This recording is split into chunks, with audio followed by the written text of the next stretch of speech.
Assalamualaikum and good afternoon to our speaker, Mrs. Ting Jimmy, a councillor of University of UTP, and our second speaker, Dr. Abdul Rashid, a postdoctoral research scientist of UTP.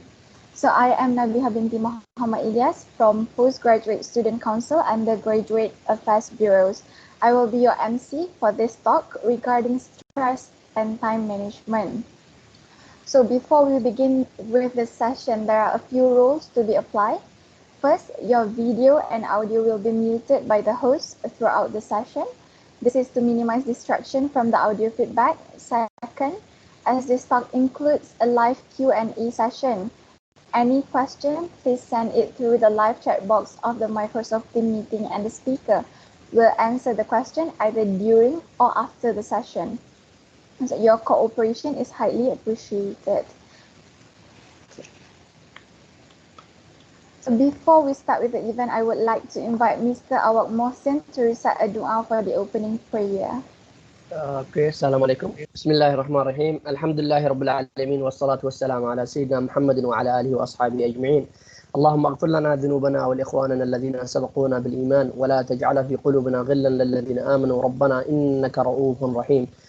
يا الله يا رحمن يا رحيم سبحانك لا علم لنا إلا ما علمتنا إنك أنت العليم الحكيم ورب اشرح لي صدري ويسر لي أمري واحلل عقدة من لساني يفقه قولي.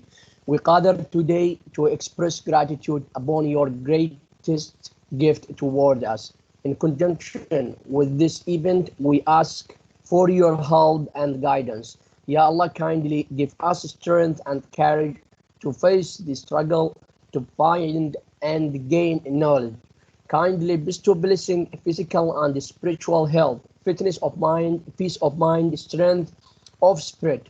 Ya Allah, give us strength to our lecturer, teachers, and our leaders. Continue to serve for people, society, nation, and religion. Ameen ya Rabbal Alameen. Thank you very much. Amin, amin, ya Rabbal Alameen. Thank you, Mr. Awak Mohsin, for the prayer. So, if everyone is ready, then I would like to invite our first speaker, Mrs. Jin Tingmi, to begin her talks with the title of Stress Management Strategies for Postgraduate Students. Hi, thanks for introducing me. As usual, you have a very sweet voice, Nabiha. I would like to acknowledge you on this. Thank you, Ms. Lee. Most welcome. Okay, very good afternoon, evening to all of you. I'm glad that you all came, even though it's just online. So today I'll be talking about stress management. Stress management is actually a very old topic. I believe that since many years ago, this stress management, this topic has already existed. So my question here is, are you all sure you want to manage stress? Okay, y'all can let me know later. Is this really what you want? Is this stress management? Because different people, when they bring this topic of stress management, of course, their point of view is different. The way they share is different as well. Okay, and today I would like to share on my point of view what stress is actually what about, and maybe what can we do about it. Okay. So what is stress? Okay, stress occurs when pressure exceeds your perceived ability to cope. Okay, this is according to Palmer in his book. Okay, so when you start to feel, when do you know you start to feel stress? So when you start to feel that the thing that you starting not able to cope, that one is called stress. Okay, and different people have different level of stress because different people perceive stress differently. So maybe both of you are given the same task by your supervisor, but another person could be maybe pretty much overwhelmed, where else you'll take it like, oh, it's still very easy for me. I don't know why he or she is very stressed out with this. But please do understand that different people, they perceive stress very much differently, and their capability of actually handling stress is also different. If you would like to know how to handle stress more effectively based on your individual kind of personality or thing like that, maybe you would like to see a counselor and maybe we can talk about it and see how we can actually help you in managing your stress. But basically, this talk is really general. I hope you will set somehow a guideline to help you all to manage your stress. Okay, so stress is something very real. Okay, it's something real. But a lot of people perceive it as something like, because I can't see it, So even though I say I'm very stressed now, how do you know? Maybe through my facial expression, then you will know that I'm pretty much stressed. But overall, if somebody say I'm very stressed, or something like that, of course, some you can see, some you can't see. Some actually really it starts to lead to another. Maybe some stress leads to depression. Okay, I give you an example of what happened. I think 2 days ago, maybe. I think this news actually, because it happened in Ipoh, Perak, so it was actually, even maybe before I say you already have that idea already. It's actually about a manager that, he posted a video on himself, and he managed to say some few things about the management in his company, and then after that he died, passed away, what you call that. So it actually starts from a stress, okay, and it's something very real, and it affects both the body and the mind. Okay, and do keep note that stress and pressure is pretty much different. Okay, of course, when you can still handle it, it's just a certain pressure. Maybe you get some pressure from your supervisor for, like, hey, I want the probably what your supervisor, your task by today. Okay, that was a little bit of pressure, but nearing the deadline of the task that your supervisor give and you're not able to do, then that one, it becomes a stress. Okay, and every human being, actually, we need to have a certain level of pressure in order for us to perform, or else you didn't want to move because you don't have a motivation to move. You don't want to do anything, actually, basically, because there's nothing for you to do. There's no task. There's nothing to do. Why would you need to worry or what you have to do next, right? You can just relax and enjoy the day. But when it comes that you have something to do, there's a task that you have to deliver, then you start to do, okay, I need to do it because I have to submit it by tomorrow or maybe by next week. It depends on what type of person you are. That was another topic. But if you are more of the proactive type, you say, okay, even though I have to submit next week, but I can do now because I'm free. But some people say, okay, I think the deadline is next week, so I can relax and enjoy first. Maybe a day or two before I will do it. Okay, and the next one is when stress is triggered. Stress is triggered when our ego is put on the line. When somebody challenge you, then you start to feel the stress. Okay, these are a few examples of what actually stress is actually all about. And I believe everyone here, actually, every single of you listening to me know what is stress and already have experienced it. If somebody don't know what is stress, maybe we can meet up later and we can talk about it. Okay. Okay. Do you know? This is very interesting. Do you know stress has a negative effect? Okay. So what do you get from having stress? You have neck pain, headaches, stomach cramps, lower back pain, sore shoulders, muscle spasms, tremors, twitches. Okay, this is one. Okay, the next one, what happened?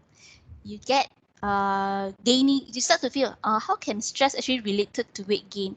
Some actually may have experienced it, some may not know what is the correlation or anything that has to do.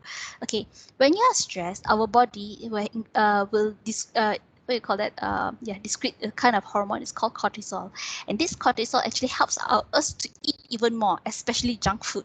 Okay, and especially during this MCO, CMCO season. Okay, and by eating junk food, of course, or maybe stress eating, you call it, you will definitely gain weight. Okay, and because of a not very much healthy diet, your blood pressure will go up, and your stomach secretes more acids, and your cholesterol is up. Okay, because of unhealthy diet and whatever stress. Yes, and your blood clots faster. And of course, these are all your physical, and the psychological is you will have anxiety, depression, or breakdowns. Okay, I will talk a little bit here on anxiety and depression. Okay, and breakdown is actually related. When you are stressed, or a stress that was not actually properly handled. Okay, maybe you are pretty much stressed, and sometimes you think that it will go away, but sometimes people who don't handle stress pretty much well, you think that it has go away. Actually, it didn't really go away.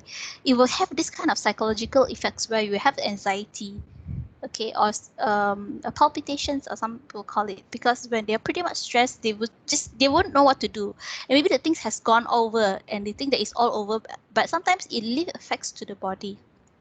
Okay, maybe we will talk a little bit more on that if you have questions on it. Okay, so If you know all this, like just now I mentioned, all this negative effect, and if you know all this, why are you still stressed? Okay, so that's my question to you. As I say, everybody has actually gone through stress before, but if you know these are actually the symptoms, these are the signs, these are the problems, and why are you still stressed about? Why are you so stressed about? Okay, if you feel that you need a session, you can talk about it. You can actually approach our PCS, our psychological and counseling services, on this matter. But now I would like to just tell a little bit on, why are you still stressed? That's my question to you. Maybe if you can answer me, then maybe you can let me know. If you know that stress actually gives you so much of negative things, why are you still stressed?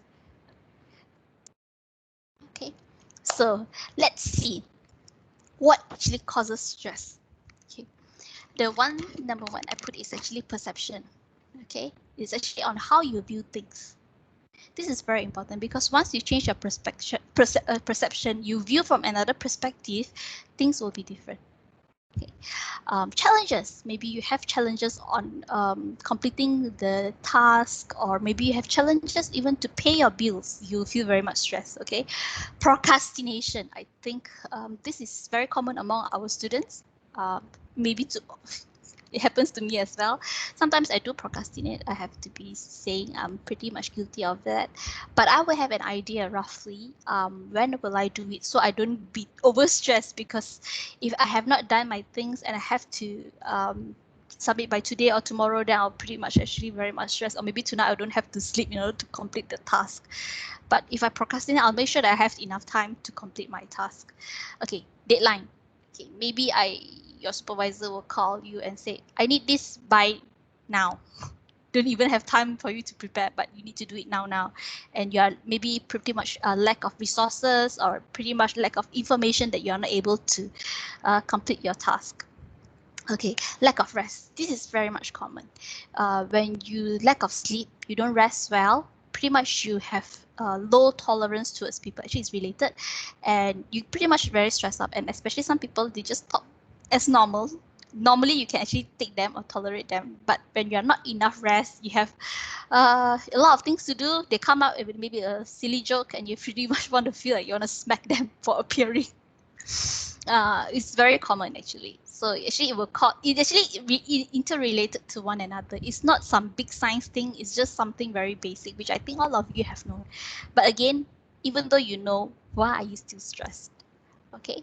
Another one is very important. Last time, before MCO, before all this COVID-19 thing happened, we used to have free breakfast in our office. We encourage students to take breakfast, actually, because we understand the importance of breakfast. Because when you start to skip your breakfast, you skip one of the most important meal of the day. And it actually affects your performance. You may not realize it. You might say, oh, I don't have a habit taking breakfast. When I say breakfast, of course, the first thing that comes to your mind is nasi lemak, because that's what we give during the teh tarik session.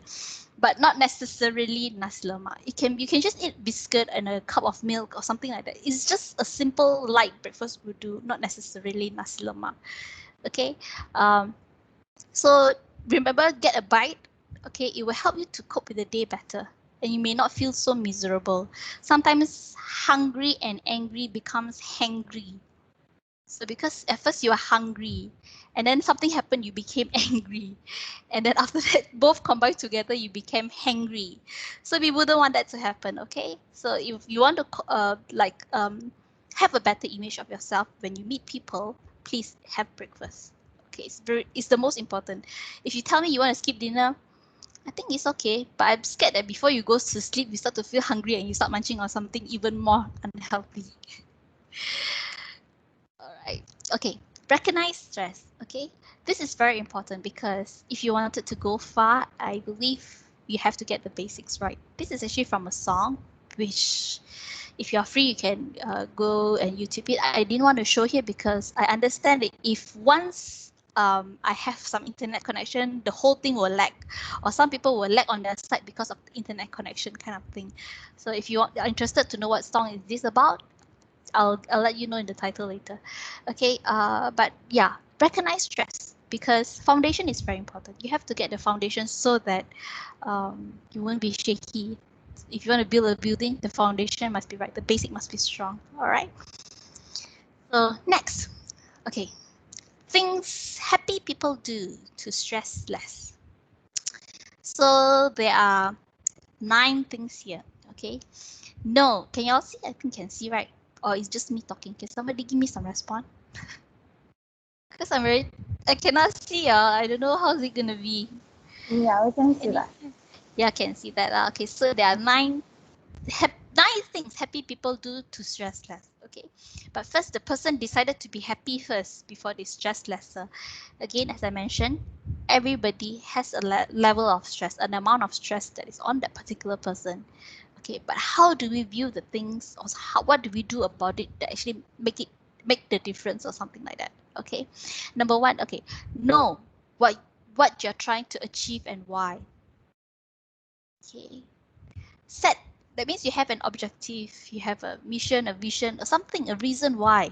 Okay, know why you have to do this. Okay, so you don't just blindly do and you don't even know what's the reason at the end. You just realize that whatever you're doing actually waste of time and you got very pissed off about it.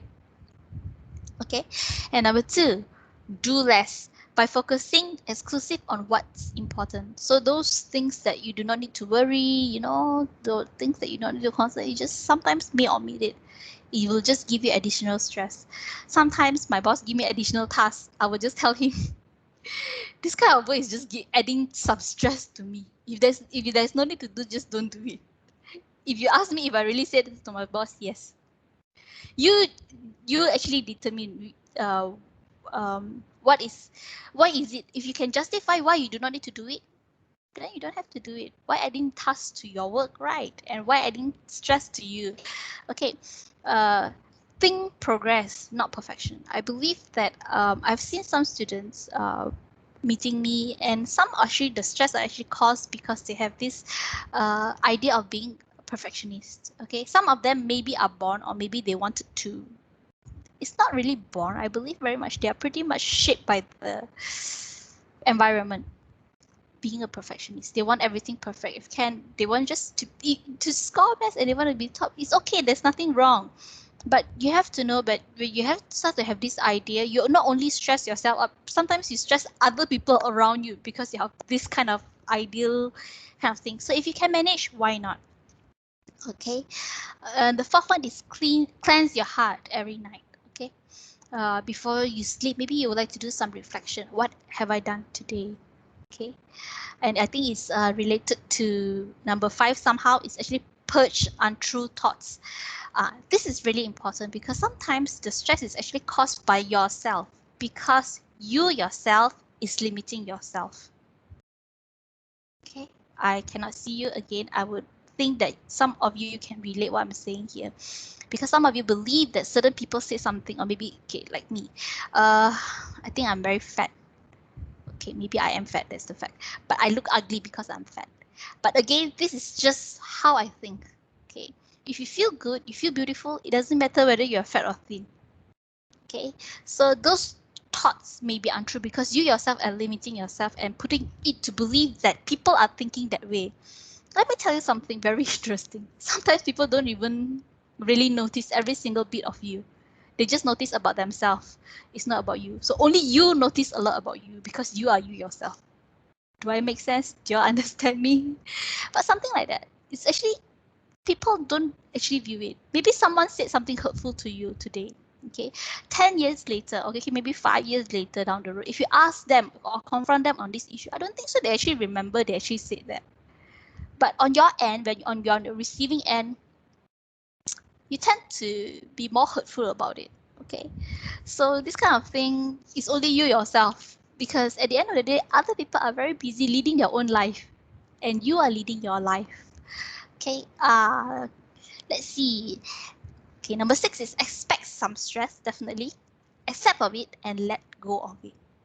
Okay, so we have definitely stress again. I said, accept it. If you feel that you can take it, if you can manage it, and then let go of it if you can. If it's none of your concern, let it go. Should I start singing? Let it go, let it go. So number 7, okay, be kind to your body. Yes, because when you stress, you're actually being very harsh to your body. you're not treating your body well, especially when your body needs the sleep, need the rest, but you're not giving your body the rest. Okay. Do one nice thing for yourself every day. Actually, this is a little bit of reward. Actually, a little bit of reward. Okay. Maybe you feel that you work very hard. I think just a little bit. If you ask me, what's one nice thing that I can do for myself every day, is actually being grateful. It's actually one very nice thing I think I do for myself. When I learn to be grateful, I learn that everything that is given to me is actually a blessing. It's not something that I deserve, but something that is given by God. This is just something that I feel. And the second thing, maybe I compliment, hey, you look beautiful today. I think when you praise yourself, actually, automatically you're praising God on His creation, isn't it? So something that you can do, or maybe you did a good job today, you know, or maybe it can be anything. Okay. And number 9, simplify. Okay. Sometimes things don't need to be complicated. Too complicated.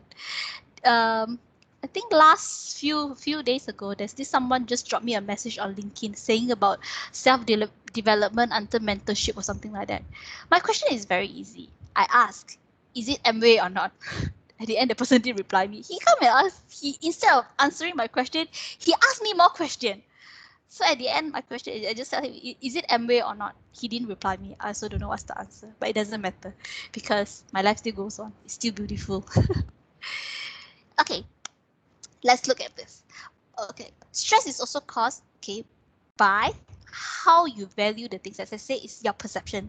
Okay, let's see on my slide here. You can see on the things that you can't control and the things that you can control. Okay, if you look at the graph, you see you can't control people's feelings. Yes, you can't control my feelings. Okay, you can't control other people's words. You can't control my words. I'm gonna say whatever I like here, but of course I respect all of you. Okay, and of course you can't control other people's action. So whatever I'm gonna do here, y'all can't control. I'm just gonna continue doing it. Okay, and what you can control, you see, you have every single control on your words, like how I'm controlling on my words, on my actions, like what I'm doing just now, on how I think, and who I want to spend my time with, and my work ethic, and how I spend my time. This is a change to me because I'm giving the example of myself. But again, on yourself, it's like you can control on your words. On your side, because you cannot control all my cutesy things, you can control on your side. You can control your words. You can control your actions. You can control your thoughts. You can control who you want to spend your time with. Okay, you can control your work ethic. Especially for me, I'm working from home, but I try my best to work from home and really work. Okay, and how you spend your time. Okay, this one I think we have another speaking on time management. I hope that you can leverage very much on that and be benefited from it. Okay, a little bit of time management I want to say here is actually not really much on time management, but on how you manage yourself. Everybody is given 24 hours a day, but how you manage yours. Okay, so let's go to the next one. 50 ways to take a break. You see, they're teaching you how to de-stress. Let's see, because there's 50 ways, so let me choose something. You see, there's let go of something. There's meditate. Take deep belly breaths. Okay, this is very, I'm not sure if you find it, but it's somewhere on the screen. Okay, take deep belly breaths. Let me take deep breath. I'm going to teach you a very easy breathing exercise. If you start to have some maybe panic attack or some anxiety, this is a temporary solution. Okay, first, if y'all be seated up straight, let me demo. Okay, let's take in a deep breath and then maybe we hold it about maybe 5 seconds and then we slowly exhale. Okay, let's do it.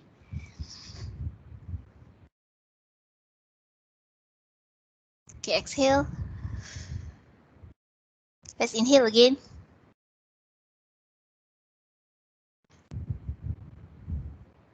Slowly exhale. Make sure when you exhale, you go like. There's some people like sigh, like after something they relieve, they feel like something like that. If you start to feel, you will start to feel your body start relaxing. You may repeat And yeah, because sometimes when we are too immersed doing something or thinking of something, maybe of doing something, sometimes we forget to breathe, or maybe we cut our breathing short, and actually this somehow it adds stress to our body. So, you know, when you start to feel like again tensed up, your hands start to shake, or, you know, panic attack, anxiety, this is what you can do. Okay, deep breath. This is a really short one. Okay, but if you feel you need a better kind of solution, another one is actually exercise, strenuous exercise. If for me, I will go for cardio. I love to run actually, because I found my happiness in running. Because of this MCO, I'm pretty much limited. I'm not sure I can go out and run now. But before, when it was RMCO, I do go out and run when I have the time. Okay, hi, it's very interesting. You see, there's a 50 ways to take a break. There's actually learn something new. This is actually very much coincidence. If you realize on the emails that I sent out, to postgraduates. There's our series of learn something new. This is actually an initiative by PCS, okay, by me and PCS, to help postgraduates to learn something new. Okay, so that you know that every day as you leave, you are learning something new. So we hope that wherever we share, or if you have a suggestion, please let us know, so that we continue to look into that and we share to other people on how to learn something new. Okay, see, there's listening to music, take a nap, you know. Yeah, there's a lot you can, if y'all want, y'all can take a picture of this. And one thing that I would like to highlight is forgive someone.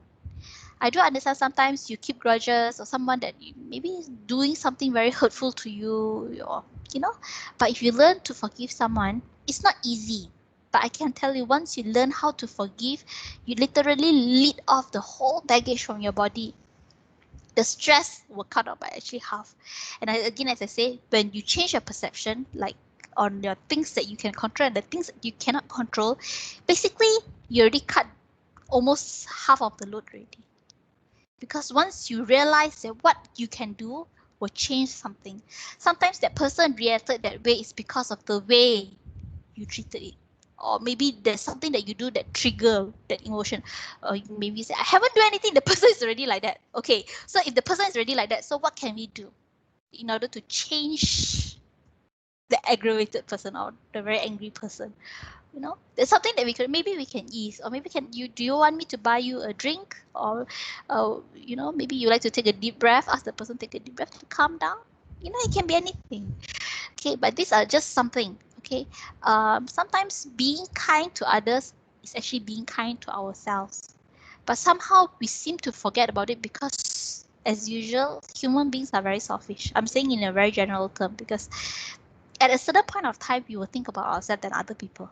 Why would I want to think about other people when me myself is such a mess? Isn't it? Okay, so I think I'm done with this. If y'all want, y'all can, yeah, ask me questions later. I think my slide is going to end already. Why I'm going very fast and very much this one is because I understand that it's pretty much stressful to listen to someone talking, and it's very boring.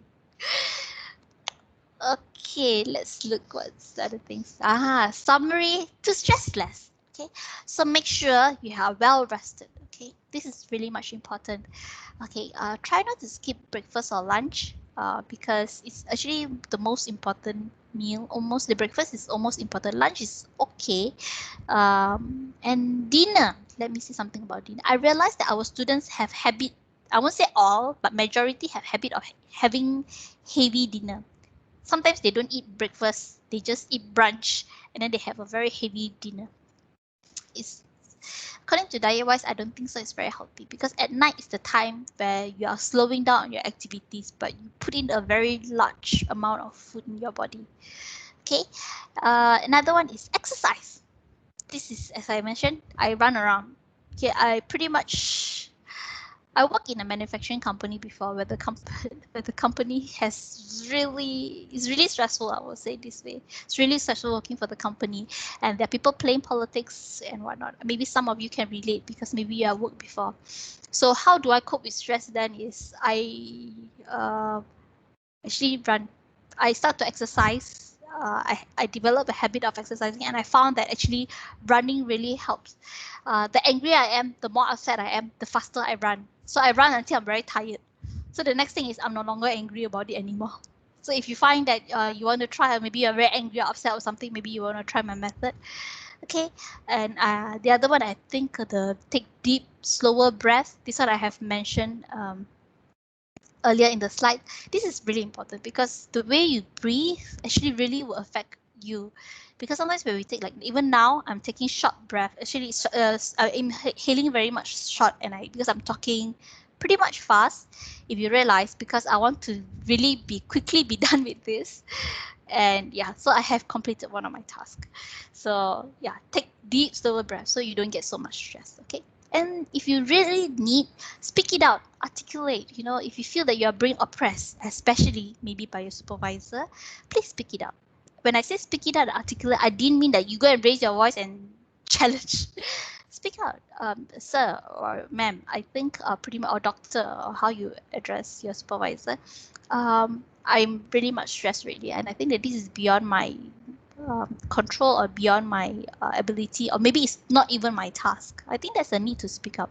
And if you feel that even by speaking out it doesn't help, maybe you would like to lodge a report on to certain we have a student advocacy, where this is a department, not a department, actually it's a unit actually to help the students to if you have any issues or concern about something that maybe you cannot settle but you require another party to help you. Student advocacy is what it can be anything. We have complaints, or we have received reports, sorry, on sexual harassment. There's something that you feel that nobody can help you, but there is a unit there. Yes, it's just an example on sexual harassment, or it can be maybe your lecturer is contacting you, or maybe is giving you not making things easy for you, I will put it this way, but purposely adding you some tasks. You can actually, if you have proof properly, is even better, and you can lodge your issues here. Okay, reason why I'm telling you this, because I do understand that some stress it can be caused by other party, but on your side again, what you can do, I'm letting you know because I felt that there are a lot of students that are not aware of what is the function of this unit. It's called student advocacy. It's one of the unit under the Center of Student Services, or previously known as Student Support Services Department, which is my department. It's just that the unit I belong is Psychological and Counseling Services. This unit that I'm saying is student advocacy. Mr. Pilus is inside there. Maybe some of the international students may know him. Yeah, or maybe some of you may know him. Okay, fix the knot. When I say fix the knot here is when there is an issue, it's a knot. So who are the ones that are actually there? I think there are some Chinese participants, right? In Chinese, it's called 解铃人还须系铃人. It actually means that if you want to fix the knot, you have to start from the one that tied the knot. Okay, the Chinese kind of, is it called a proverb, something like that lah. That you have to actually fix the knot by actually finding the person, or finding, then if the issue can be resolved, then it's good. Okay, and learn to relax. Just now we have 50 ways on how you can relax. So get one, and maybe you want to do something about it. Okay, laugh out loud if you feel there's a need to watch a comedy or something silly. Try to laugh out loud. And one last one, cry if you need to. We have many years ago, there's someone that came to me and actually have this issue. There's a lot of things that happen and it breaks her heart pretty much, and she's really very much devastated. But even what makes her even more sad is she can't cry, no matter how hard she wanted to do. You know, girls are normally like known easily to cry, but she has this trouble even to cry. So yeah, so if you want to, maybe you want to release maybe some sort of emotions, maybe you want to talk to our people from our unit, Psychological and Counseling Services, PCS. If you feel that, why am I keep on like saying PCS? Because my boss keep on tell me, remember, please tell, it's PCS, Psychological and Counseling Services. Maybe because we are not very famous with our new name, so we want everyone to know it's PCS. It's like professional communication. Like one of the undergraduate subject. I think some of them would know. Okay, so thank you. I'm so glad it's over. What I take? Wow, I think it's just nice. Oh, when I talk so fast, so it takes 40 minutes to deliver. So Kadi, I have managed to complete it within 40 minutes, my task, and now I open for Q&A. Okay. Now I saw Gali asking question. What kind of exercise we can engage to reduce our stress the most? As I mentioned earlier, it's actually cardio, running for me. But again, different people, the body maybe needs a different type of exercise. Maybe you want to figure out, you try out. If can, do something that you enjoy so that you can do it consistently and continuously. Okay, this is a very interesting question. What are the early warning signs of stress? Okay, this one is a little bit like you start to throw your temper easier. You raise your voice easily. This is one very obvious sign. You just snap. People's just like your friend, I told you, when you're so busy and suddenly someone come with a stupid joke or a silly joke, which is normal. The person always has been like that. And then you just suddenly blast at the person. You are knowing you're on the line already. Because normally the person come, you have a lot of tolerance for him or her. But just for one fine day, the person just come in a very jolly mood and you just blast at the person, which is the person is pretty much innocent. Okay, this is Babo, very interesting question. What's the relationship between stress and laziness? Can one be stressed due to laziness? I think laziness is one thing, stress is one thing. Maybe laziness is maybe because you are lazy it will cause stress. I think it works that way even more. Because how can I put this? I'm not sure if you all heard. Maybe some of you have heard. This lady, it's a lady. Sorry, it's a Mel. I think Mel Gibson. That's her name. I can't really remember. But she came up with this 5-second rule. If you start to feel that you do not want to do anything, where you will call this lazy, you try and see whether will you do this 5-second rule. You try to call 5, 4, 3, 2, 1, and you have this task in your mind, and you start doing it. That's what the 5-second rule is all about. That means you think of a task that you have to do, and within these 5 seconds, you just count down 5, 4, 3, 2, 1, and you just do your task. And you feel that if you're not moving, then you're lazy. You didn't want to do anything actually, basically, because you just don't want to do.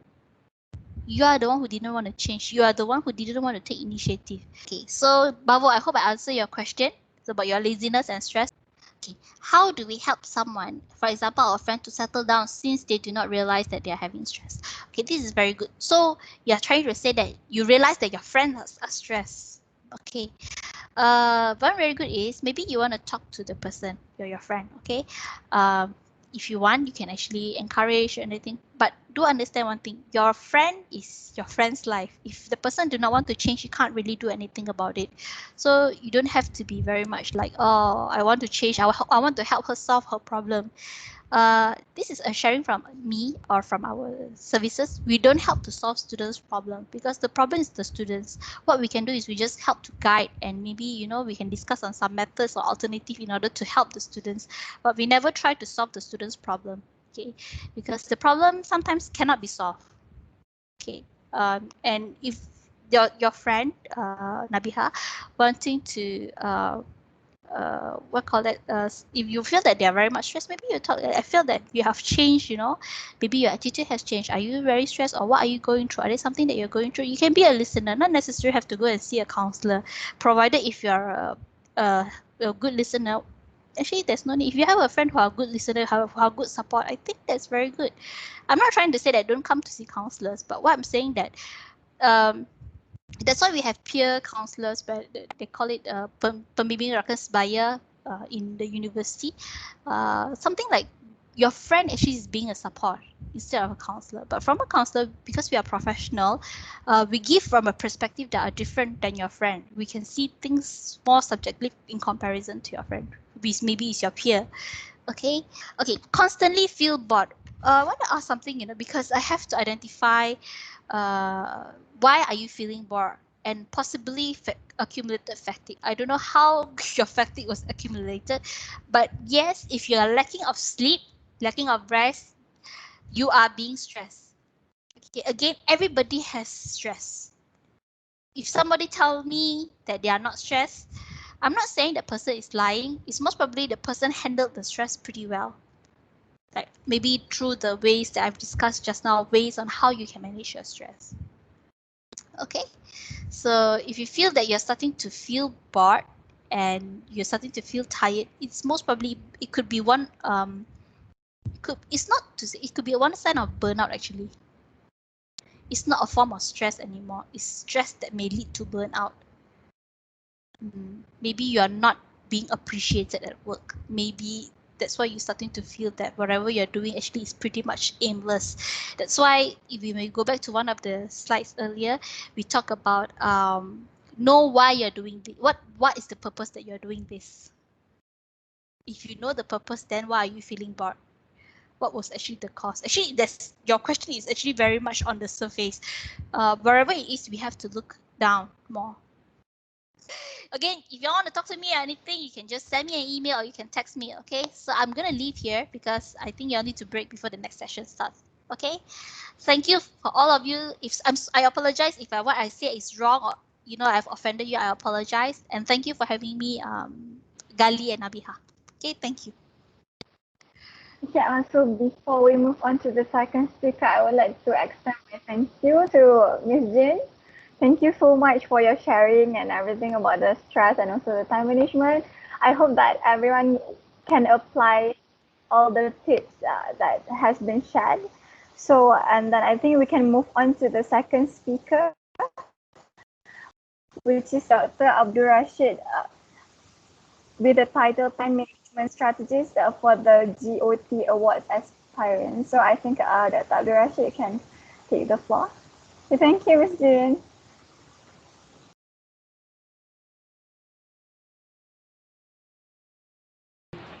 Good afternoon to you all.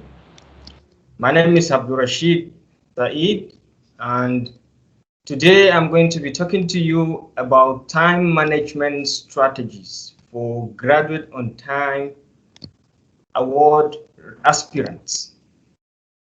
Actually, why we want to do this session is for us to be able to motivate ourselves to be able to achieve this very, very important award. I'll share with you about some of the benefits, what it is, and how you can really actually achieve it through your academic or through your period of studies here in UTP. And this same technique can be applied to your other life engagements and achievements, and you can see a lot of good results if you can learn the tips and apply them as appropriate. Okay, so without much further ado, I would like to share with you the basic general content about this presentation. So I would like to start by saying a bit about my background and the little achievements I have done within the time period that we have in UTP. I will share with you also about goal setting tips, what goals are, how you can set them and achieve them. Okay, then I would like to share with you the best time management tips I have used for myself, and you can as well imbibe the same tips. And then later on, I will share with you about the Graduate on Time Award, the tips, what it is, and what are the basic benefits you can benefit from it as a Graduate on Time awardee. Okay, then lastly, I will share some useful quotes that can motivate you to stay upright and keep pursuing your goals. Ladies and gentlemen, about myself, I am a Nigerian. I just finished my PhD in a span of 2.5 years. And at the moment, I'm a postdoctoral research scientist in UTP. I have been a lecturer in Nigeria before coming here, and up to now, I'm still a lecturer over there. So during my time in UTP, I actually studied civil engineering, and I mostly focus on developing models that can be applied to solve water-related problems in our society. All right. During my stay in UTP, I managed to publish about 6 research articles from my thesis. Why I'm saying all this, just to show you the little I have achieved over the little time I stayed in UTP, and maybe we can motivate one another to be able to replicate or do even better things, right? So I managed to publish about 6 research articles from my thesis, and I collaborated with my research groups to publish more than 25 research articles. I have secured about 6 research grants, and I have filed 2 patents during my stay as a PhD student in UTP. I've received a number of awards from the department, from like the HOD's Academic Excellence Award to the International Innovation Exhibition in KL, which is the ITEX Gold Medal, as well as the Malaysian Road Conference Invention, Innovation and Exhibition. I also got an award from there. So, and I've participated in more than 10 international exhibitions in UTP through the period of my PhD. And I've attended a total of 4 international conferences. So, ladies and gentlemen, I didn't do just academic events during my PhD. I tried to engage myself in other extracurricular activities. For example, I was part of the 4 people that were sponsored by UTP to attend the University Scholars Leadership Symposium in 2019, organized by the Humanitarian Affairs Asia. I also am the immediate past president of the Postgraduate Students Council Society of Civil and Environmental Engineering, and currently I'm the advisor to that society. And I'm currently a member of the PGSE Exco, the 2020 lineup, in charge of Training and Development Bureau. Right, I do participate in a lot of corporate social responsibility programs that UTP organize to let our local communities feel the presence of UTP within us. I participate in a lot of other activities, sports. I organize sports. I participated in sports. I participated and won awards in 3-minute thesis and poster competitions as well. And lastly, just recently, I got the Brand Advocate, UTP Brand Advocate Award. I got the Gold Award, the Student Award, Gold Medal Award, okay? So how did I manage to achieve all this within the time frame I have as a PhD student? So ladies and gentlemen, I'm here to tell you that the basic secrets I have in achieving. To some extent, some people even ask me whether you have extra time than us. Maybe you have more than 24 hours than us. So the secret actually is, number one, I understood what goals are and how to set them and achieve them. Specifically, what are goals and how do you set and achieve your goals? Understood the basics of time management strategies that you can apply anywhere. Okay, and then I understood what is required of me as a student of UTP. I mean the graduation requirement. How long do I have to stay? And what are the things I need to do to consider myself or to be defined a graduate of UTP? So you have to look at some of those key things I will share with you much later. And then I try to remain positive always and align myself with positivity, and I do a lot of prayers. Okay, ladies and gentlemen, let me start by sharing with you what goals are actually. You see, a goal is an idea of the future or a desired result that any student, any staff, anybody may want to achieve, he or she envision to achieve. You can set any amount of goal, but then how do you achieve it? How do you define your goals? You see, there are what we call generally goal statements. For you to achieve any goal, try to understand and apply some of these goal statements. For example, number one, you can ask yourself, what do you want to achieve? Why do you want to achieve it? You have to tell yourself the benefits. How will you achieve it? You have to at least be specific with the methods. Okay. When do you want to achieve it? You have to be specific with the time frame. Okay. For any goal you want to achieve in life, you can define it using these goal statements. Right. Then let me tell you about why people don't set goals. Most of our people, they fear setting goals. They don't set goals. Why? Because of reasons such as fear of rejection or failure. You are afraid to be rejected. Yes, this requirement is too big for me. Or it could be due to the lack of knowledge of goal setting. You don't know what goal setting is and how to actually go about setting it, right? You lack ambition. Some of us don't have dreams. They just follow the flow. What is happening is just what is happening. You have to think ahead. What do you want to achieve in life? What are your goals? What do you dream of becoming? So you have to be able to be specific about your ambition, right?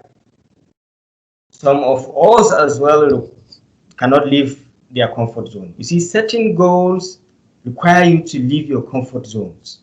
And a lot of people I know, they don't want to leave their comfort zone. It's better to stay in their comfort zone than to set a goal. Okay, so you have to imbibe the habit of moving out of your comfort zone. And then it could be due to previous disappointments you have received. A lot of us have received disappointments. Yeah, so many failures. But that doesn't mean you should give up. You should endure to continue striving and applying different techniques until you get your goals. So previous disappointments should not be a reason why you should not set goals. Okay? So let me even share with you again why goals fail generally. Most of our goals do fail because we don't write them down. So for you to have a goal, you have to be specific and try to write it down. Writing it down could mean you even write it in your memory so it sticks. So every time you easily remember it. Okay? So goals fail as well because they are unrealistic.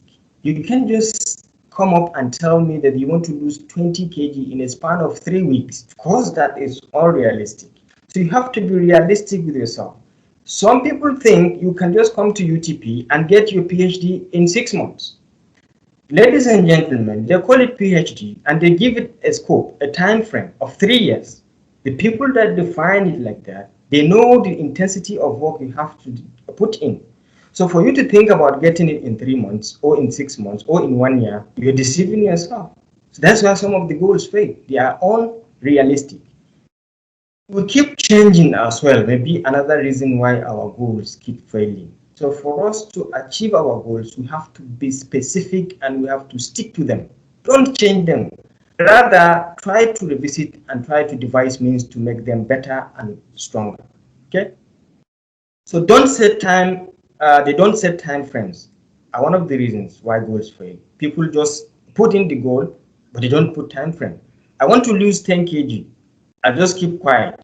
Of course, I can take 20 years or 10 years to lose 10 kg. That's not specific. So for you to achieve that goal, you have to endure to set time frame for it. Okay?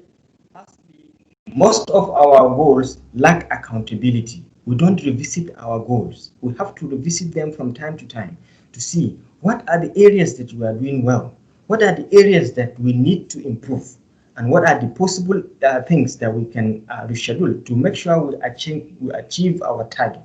All right. So, ladies and gentlemen, understanding this and the basic concept of what goals are and how to set and achieve them, I think I have the best part of the achievement. When you want to set any goals, make sure you follow the SMART goals, which is SMART goal setting. Most of us know this from nursery schools. Okay. So by SMART, the S means you have to be specific, means it is clear and written down. You have to have your goal specifically. You have to be specific, you have to make it clear, and you have to write it down. Okay? The M is the measurable. You have to make it measurable. Make sure the metric units are properly assigned and clearly defined. Okay, so you can say something like, I want to lose 5 kg in a span of 2 months. Okay, so you already put the units. The 2 months and the 5 kg are the units that define your goals. Okay? And then you have to try to make the goals achievable. Okay, you have to make sure that it is achievable, it is doable. You can't just say you finish a PhD in 2 or 3 months. You know, that's quite not achievable. Okay, so try to set goals that are doable as well as action oriented. You can be able to do it and it's achievable within reach. Okay, so the next thing, the letter R could mean relevance. Okay, it has to be relevant to you. Is it really worth your time and effort to put in this goal achievement? Okay, so you have to weigh in all these to be able to make sure that your goals are set to be smart. And the last one is has to be timely. You set time frame, when to start and when to finish. If you know how to work with time, then most of your problems are going to go automatically. Automatically, a lot of your problems will go. Okay, to some extent that people will even be asking you whether you have a device that manufactures time or something like that. Okay, So, ladies and gentlemen, the best part is to learn the goal setting techniques. And the second part is effective time management strategies. Okay, so ladies and gentlemen, I want to share with you that yes, whether you are a Tamil or you are a Chinese or you are a Malay or you are an African or you are male, female, you are from whatever age, okay, we all have 24 hours. Nobody gets more and nobody gets less. It all depends on how you utilize your own. That you can see it as 24 hours, or some people will still need more to back up because they feel like what they are doing require more than 24 hours. But the truth is, nobody need more than 24 hours. If you just know how to effectively arrange and manage your time, you can achieve more in less time, and you can even have time for other things. All right. So here I'm going to share with you some of the key techniques to be able to manage your time very effectively. But first of all, we need to understand what is this time we are talking about. But these are some thought-provoking questions I would like to share with you. Are you busy all day and don't get as much done? This is a question to all of you. Are you busy all day but don't get as much done? If it happens to you, please type yes in the description. Do you often feel like 24 hours is too small for you?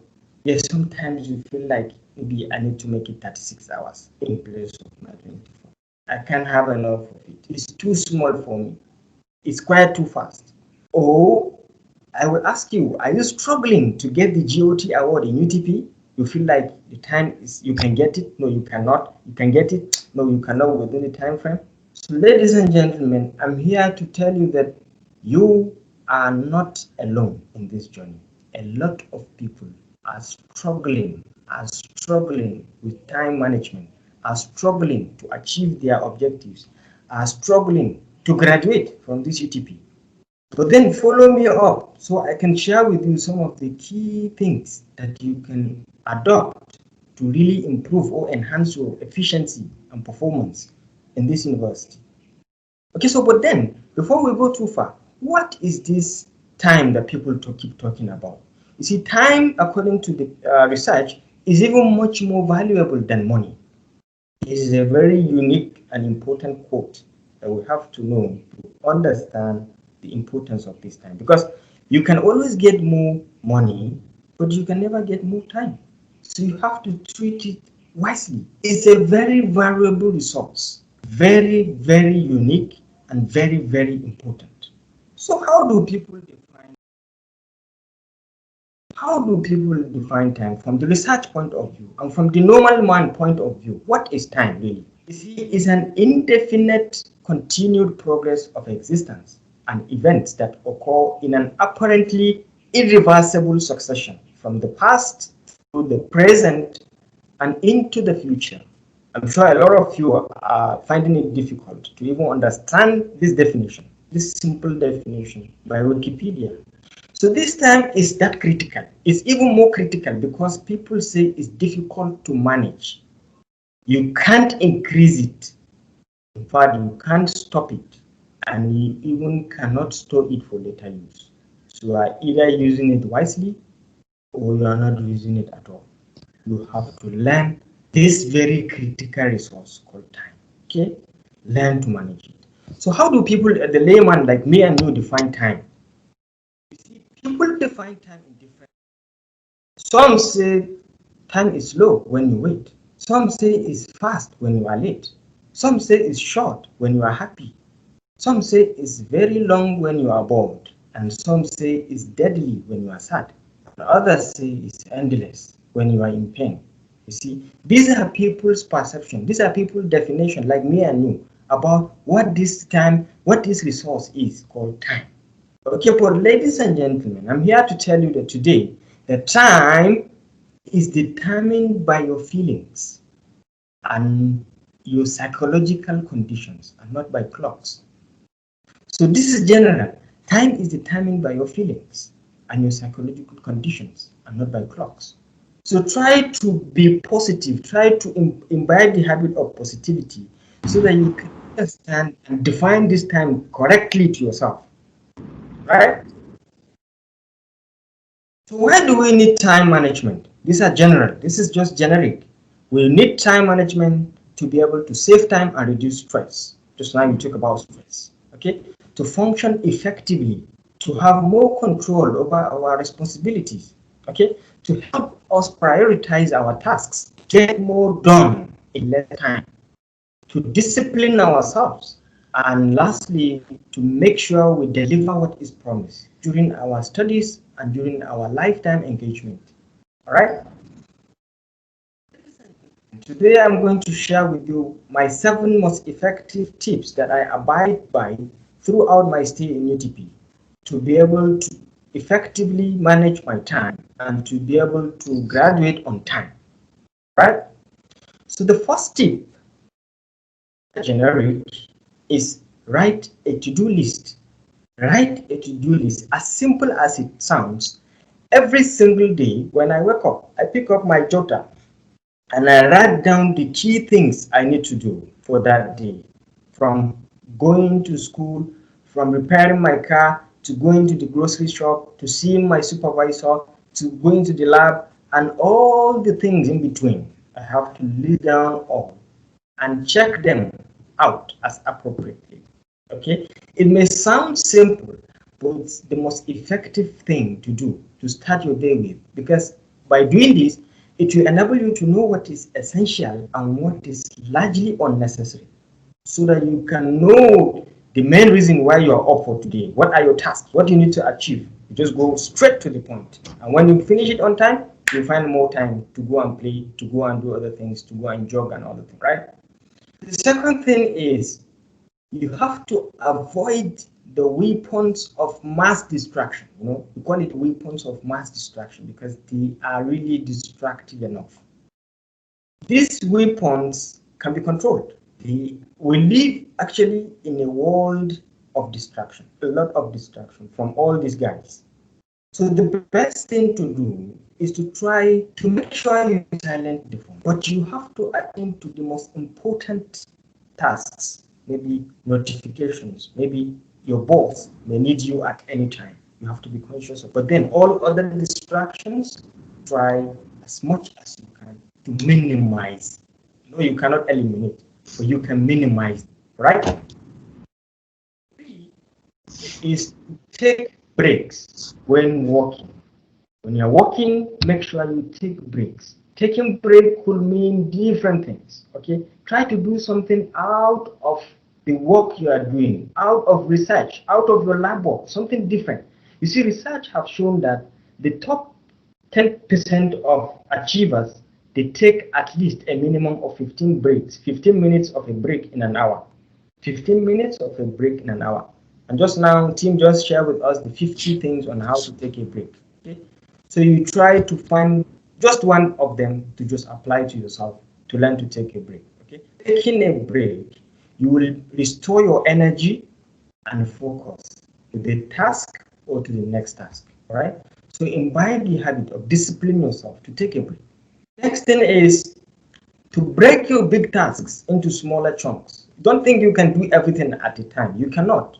Some tasks are specifically meant for you to break down, to be broken down into pieces. You can do them in 1 week. You can do them in a month. That's where when you come to UTP didn't tell you that you can do RPD in just 1 month. They tell you can do it in 3 months. They will give you time to acclimatize, to register, to understand the environment, and to start up other things. Okay, so for example, if you have a task of 20 hours, you can break it down to even 10 hours and do it twice, or you can even break it further to 4 3 3 3 3 hours and the likes, and you can achieve it by going gradually.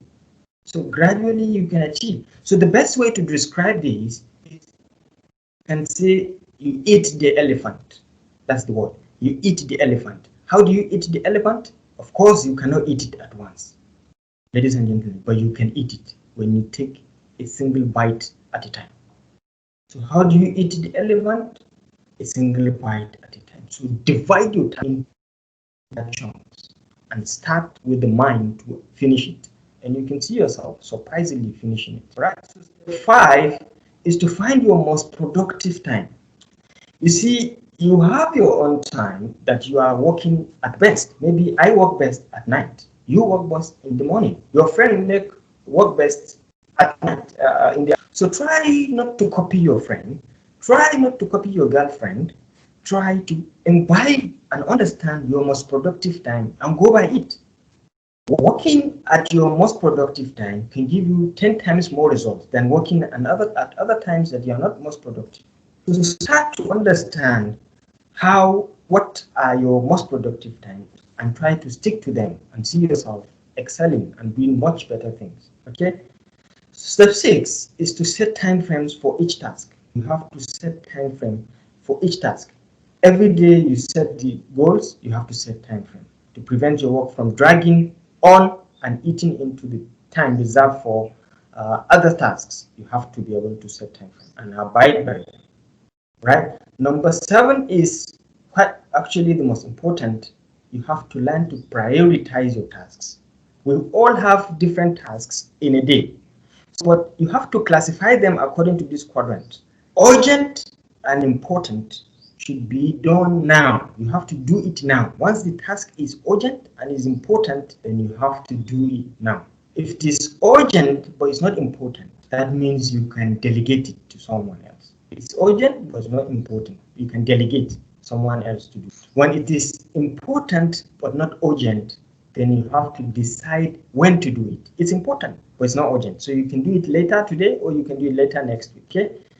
So lastly, if it is not important and it's not urgent, ladies and gentlemen, imbibe the habit of deleting it because it's not important and it's not urgent. So delete it and concentrate on the most important tasks, whether urgent or otherwise. Okay, so try to master these quadrants and apply them to your daily schedules in terms of your research and other engagements. Okay, so these are the 7 tips that you can apply to do better, to do much more things in less time. So our main target for today is for you to be able to get the GOT award. Okay, so those tips of how to set goals and achieve it, and how to manage time and effectively put them together and push them here. With these tips that I'm going to share with you, you are going to do much better as a UTP student. Very easy. Okay, the first task is, what is this GOT? GOT is just the acronym for Graduate on Time Award. What it simply means is you graduate on time. What is on time? Okay, I will share with you what is on time and what is not on time later on. But then what are the benefits of you graduating on time and getting this prestigious award called the Graduate on Time? Benefits to the students, to the supervisor, to the department, and to the university at large. Okay, so when you graduate as a student on time, what it means is when you get an award, recognition from the university, and when you apply for your next job with someone who you finish from the same department with, it means you have an upper hand than that person, simply because you are able to achieve the certificate on time. So you are working very consciously of your time and you are an achiever within the time frame given to you. Okay, so with that award, you stand a chance to be better in terms of the selection process. Okay, so to your supervisor, you understand what they call the KPI in UTP. All our staff are struggling with the KPI. So if a supervisor has a GOT award, for any supervisor who has a student that has graduated as a GOT, that student have brought a plus to that supervisor because it added to his KPI. It's an added advantage. I remember when the UTP sent me the congratulatory message that I got the GOT award. My supervisor equally sent me a thank you message that you made me got the GOT award in my KPI. So the benefit is not only to you, it's to him as well as to the department. Each department submit the progress to the university on terms of how they are treating the students, how the students are coping. So having enough graduates on time awardees can promote the department in terms of ranking as well. And then to the university, a lot of benefits in terms of ranking on how much awardees, GOT awardees come from the university. Okay, so this is very important. So the first criteria, the first thing we need to look at whenever we think about this graduate on time award in UTP is the graduation requirement. When you first come to UTP, the first thing that should strike your mind is, what do I need to do to graduate? So I'm sharing with you for intake before January 2018. Before January 2018, that's my intake. All you need is just 2 index publications accepted or 1 journal publication for PhD with impact factor, and you pass your research methodology as well as pass your Viva. That's all, and the masters as well. For those who are intake from January 2018 onwards, the requirements have changed. These are the requirements. So you have to pay attention. You have to get 2 journal publications, ISI and Scopus, and then 1 conference for PhD. And for masters, both full-time and part-time, you see the MPhil as well as the PhD by research, MPhil. So these are the requirements generally for the 2 intakes. And then the duration for me, that we say this is the minimum duration I can stay, and then this is the maximum duration I can stay. When I come to UTP, these are the 2 things I pay attention to. For you who is in the intake of before January 2020, you have your full time for PhD, you can graduate with a minimum of 24 months and maximum of 60 months for PhD, and for masters 12 months. All those who are intake from 2020 onwards, now the things have changed. From January 2020, the minimum for UTP graduates is 3 years, okay, and you can take up to 8 years as the case may be. And then you have to understand, okay, so for you to be pronounced a graduate on time awardee, you have to be able to, from your admission date to your RPD, to all your BAPCs, to your RCS, to notice of thesis, to the Senate meeting, you have to do it within 42 months. Okay, so if you go above 42 months, even by 1 day, you will not be given this award according to the Malaysia Research Assessment. Okay, so for masters, you have to do all this within 24 months. Okay, so what is the most important thing that I always tell myself and I always tell my friends to do in order for us to achieve this unique award is to forget about everything and start. Just start. Start before you are ready. Don't wait before you are ready. Ladies and gentlemen, start. You want to submit that paper, you keep thinking that it's not perfect. You can never get it perfect. Start the process and submit. A lot of corrections will come. You want to submit your thesis to your supervisor to have a look. You are still afraid that it's going to give you so much revision. Just submit and continue to edit while he works on it. So ladies and gentlemen, what I mean by start before you are ready is today, go back to your computer and create a file called My Thesis and start writing. Dump all the things that you have, all the achievements from the laboratory that you have, all the little results that you have. Just dump them. Later on, you are going to make up the story and it is going to connect all. Start before you are ready is the key. Right, so let's make a bit of a recap just for us to understand what we have achieved today and the little we have done. So in terms of goal setting, you have to understand what goal statement is. What are goals? What goal statements are, and how do they help you in achieving your goals? As SMART goals, how do you set SMART goals and achieve them? And try to make sure that you understand why people don't set goals and go against that. Why goals fail? Okay, and try to avoid it. Try to be smart. Try to set SMART goals and achieve them. And then in terms of management, I want you to always work with a to-do list. Always avoid weapons of mass distraction. Always take breaks. Break them into chunks. Okay? Try as much as you can to find your most productive time, whether it goes against your girlfriend's wish or not. Try to find the most productive time for yourself. Try to set time frame for anything you want to do. Okay? Anything. Try to set the time frame. And lastly, try to understand how to prioritize your tasks. So, ladies and gentlemen, I have bad news for you. Time flies. But the good news is you are the pilot. Okay? Time flies. But the good news is you are the pilot. So you have to decide how and when, which angle, which latitude, which longitude you want to take your time. You want to deviate, you go to Ipoh for partying, it's up to you. You want to spend time in the laboratory to achieve your results, it's up to you. You want to go to KL and visit your girlfriend, it's up to you. You want to stay and target and make your goals smarter and achieve the GOT award in UTP and even participate on other activities, you are the pilot. At this point, thank you for listening to me. So if you have any question, you can share with me. I can do my best to answer, please. Okay, so the first question from Nur Alia Amira. Her question is, how do you manage your time between being a postgrad student, employee, and parents, especially during this pandemic working from home?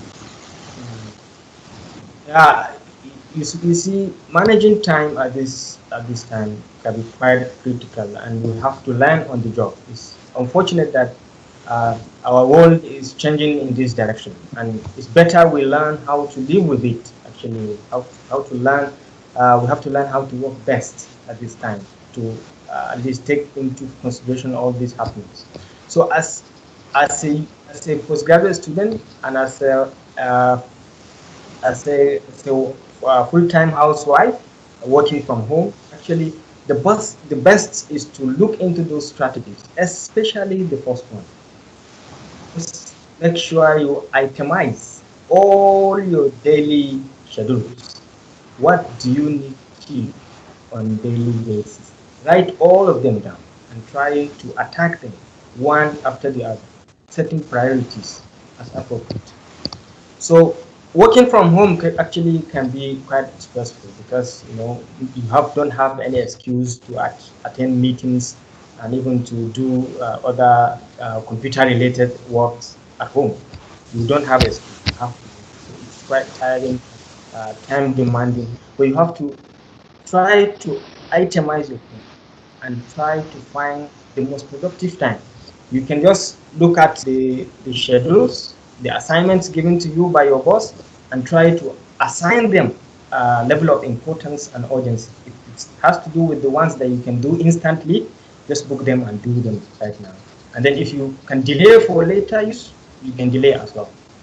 So the best thing is to revisit these tips that I give to you and try as much as you can to apply it to your daily schedule. Nothing changed. You still work, you still have the 24 hours, you can still do more, but you have to dedicate one or two other things. For example, you have to have maybe an office for yourself at home, where you dedicate a room where you have minimal distractions and stuff like that.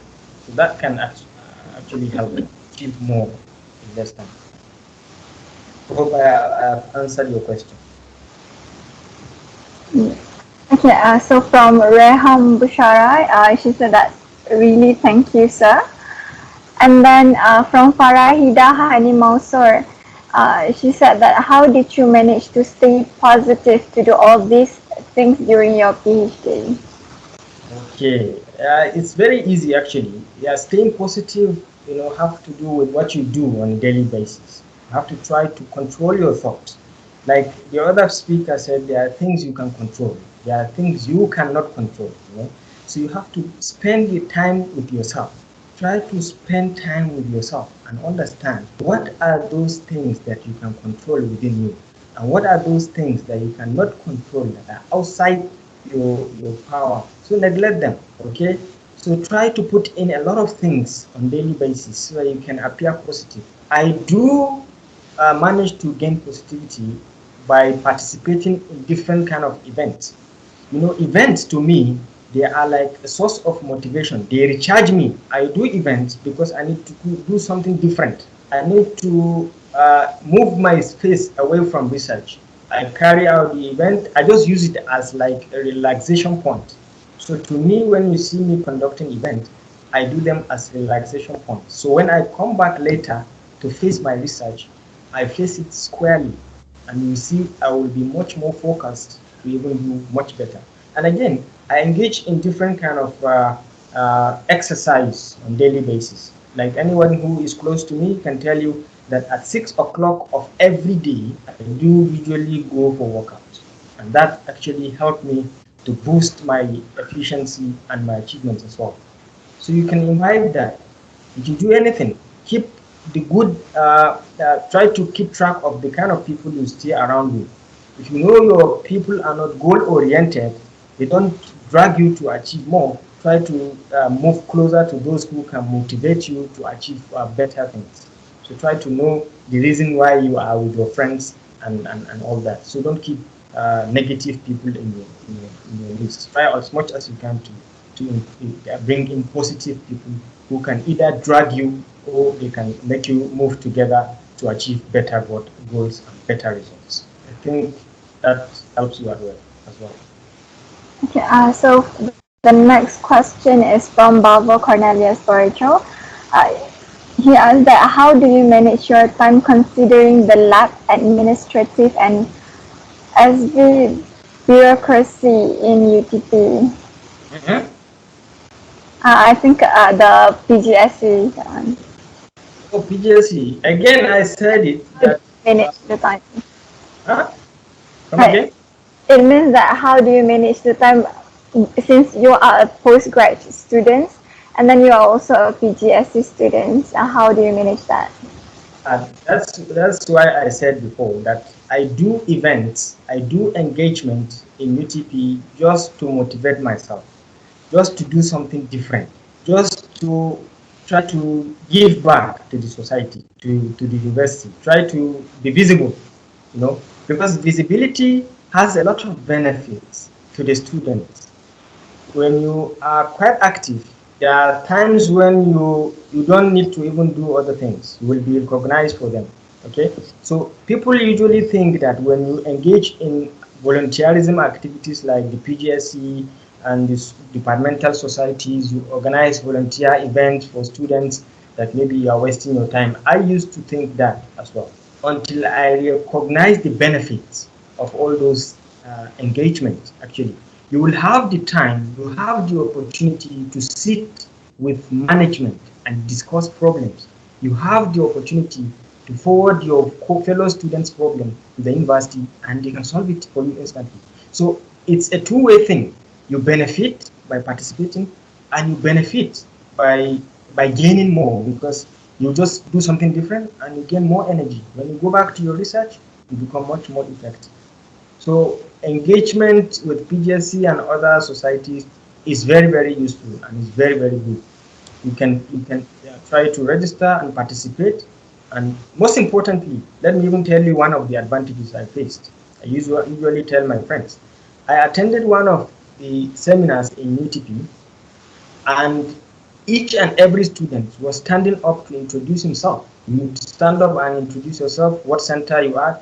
When I stood up to introduce myself in that meeting, the director of that meeting, of that center, he told me, you don't need to introduce yourself. I already know you. We do so many activities in UTP. So sit down. We already know you. And I'm sure some people here also know you. So no need, just sit down. So these are some of the benefits that keep you, going. That yes, love in this. It's not really free. There are lots of benefits attached to it. So you're not really wasting your time. In fact, you are gaining more time. From Nurul Nisa binti Idris, she asked that do you have any tips for preparing the RPD report? Uh, Actually, the best tip to get for preparing for RPD, RPD is the basics. If you get it right from that point, it will be very easy for you to conduct your research smoothly because you already have a defined direction. So I advise students to take their time to get it right at RPD level. Make sure you define your objectives correctly. I know a lot of things will change along the way, but you have to know that you have to minimize the changes. A lot of things will change. probably even the title. That's why sometimes we call it working title. It is at the end of the day when you do your viva, you finished of everything, then they will sit down and work out what the title of this thesis should look like based on the problems you have solved, based on the objectives you have achieved, and then they will bring in a final title for you. So things like I must get the right title should not be a problem. Okay, I must get the right objective should rather be more intensified. So you have to put in more effort to get the objectives clearly defined, and always try as much as you can to respect your supervisor, to work with him collaboratively, to always address what he wants. You see, when I came to this university in 2017, I came with my own idea because I already started doing PhD at home. So when I came, I have my proposal with me. When I sat with my boss, I told him I have my own proposal. He said, it's okay, you can do what you want, but this is what I want you to do. It's an ongoing project. You can participate and define your scope. We just define your own scope right now, and then you can achieve within the shortest period of time because it's an ongoing project already. So you have just your task is defined, and we have a lot of support. We are doing the project in collaboration with other universities and the Department of Irrigation and Drainage and the likes. So you already have a defined focus. But if you want to go with your own, it's up to you. But you have to know that we don't have funding for this your work. So at 1 or 2 points, you may get stuck because of funding. So all these things are things you should get right from the onset. What are the things I need to do? Do they require funding or not? Do they require anything that has to do with money or not? Do my boss has grant or not? Even if he has grant, is it in the same topic that I want to do or not? So try to get the facts clearly. Try to define your objectives very clearly so that you can start and end without much changes. You have to change, but you minimize the changes if you abide by these little tips. Nisa, I hope you got this, and I'm sure your boss, she is always focused and determined. You don't have to worry yourself. She already knows what you want to achieve, and she will make sure she guide you to achieve that. Okay, so I think I'll move on to the last question. How do you limit distractions, manage deadlines, and still participate in other extracurricular activities? You actually have to be specific with deadlines. You have to set time frame, like I said, to events, to tasks, according to the weight of that task. You can't just take a task that you can do it in 30 minutes and say you will do it in 2 days. Okay, you have to set the time frame right. Okay, you have to try to minimize distraction. There are times to do social media. There are times to on your data to receive calls. You have to understand. For example, there are cases when your supervisor will like to contact you at any time of the day. You don't have control over that. Even while you are sleeping, he has the power to wake you up and give you a task. So if you understand that your supervisor is the type that uses the WhatsApp media often, then you have to keep it open so that he will not tag you as an unserious student. Once he try to get to you and you don't respond in 1, 2, 5, 20 minutes, someone will tag you as unserious. So you have to be really ready with what media or what notification to keep open. If there is no further question, I would like to extend my thank you on behalf of the PGSC and also the students. Thank you so much to Dr. Abdul Rashid for the sharing. So I hope that all the sharing and tips that we get today, it can be used for our further challenge in our research activities. So thank you so much for attending this talk and event. So I think that's it.